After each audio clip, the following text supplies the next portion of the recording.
Hey, what's up guys? Today we're going to talk about assembling striped bass jigs. I also fish the jigs where, it comes pre-made, the weight's in the body, but a lot of my striped bass fishing is actually done buying the two pieces separate because it's cheaper, and when you're jigging the bottom, losing them frequently, that's important. So buy my heads, and for the bodies, I actually buy a pack of what they sell to put on the back of an umbrella rig for trolling. You can get them in like a 20 pack, and those are actually right around 20 bucks most of the time, so that works for me. So when you're putting these together, obviously you want the body to be nice and straight and aligned with the jig head so it swims right.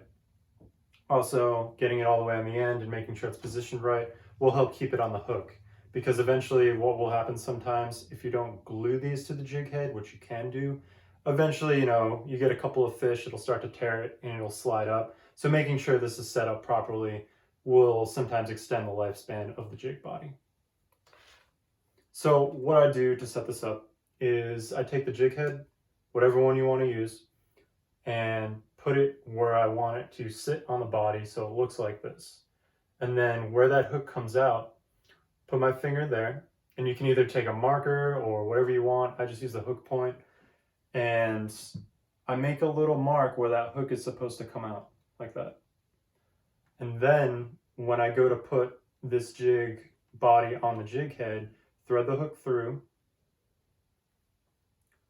bend it around just like you normally would, and then keep an eye on where you made that mark. So as you're threading it through, you know how far back you want that hook to go, and you know where that hook point is supposed to come out.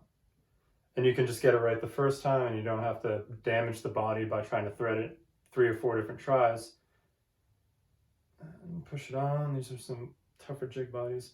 And it ends up lined up right. Like, this isn't super bunched up. It's also not riding way up here on the hook. You get a nice even setup. And just to give you guys a better view of what I did, we're going to do a quick close-up.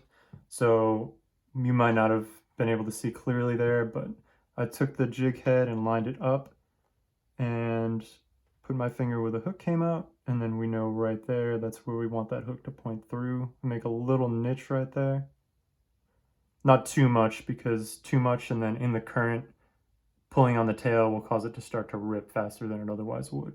So after we make our little mark right there, feed the hook through like we normally would. Obviously be careful of your fingers while you're doing this. And then as we're working our way down, we see our little notch right there.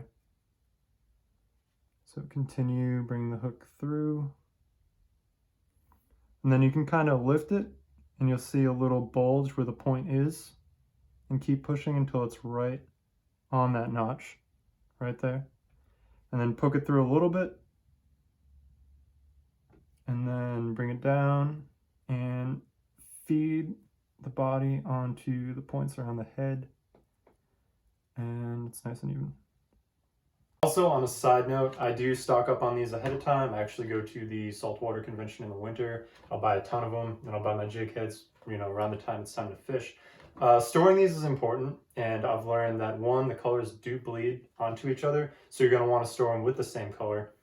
And I haven't really had it happen so much with these because I stored them in a cool place, but I imagine, like other soft plastics, if you store them in the heat, they're going to start to warp, or they're going to start to fuse to one another, and obviously once you tear them apart, they're not going to be as good.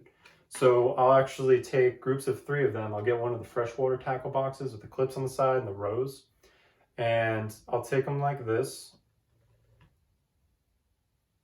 2 on the bottom, 1 on the top, fit together. The tails will stand up in the back, and then the other tail rests on top of the other 2, so they're nice and straight. And then I do my best to keep them in a cool place. I never store these in my car in the summer.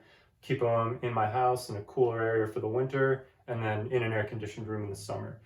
Also, I don't build them until right before I use them, because then I'm keeping them nice and organized and nice and put together and usable up until the point I use them. I make them right before I go on my trip, and then I throw them in my bag. I hope this helped, guys. As most of us know, fishing jigs gets very expensive, and this method has helped me save a lot of money over the years. Like and subscribe if you enjoyed this video, and I'll see you next time.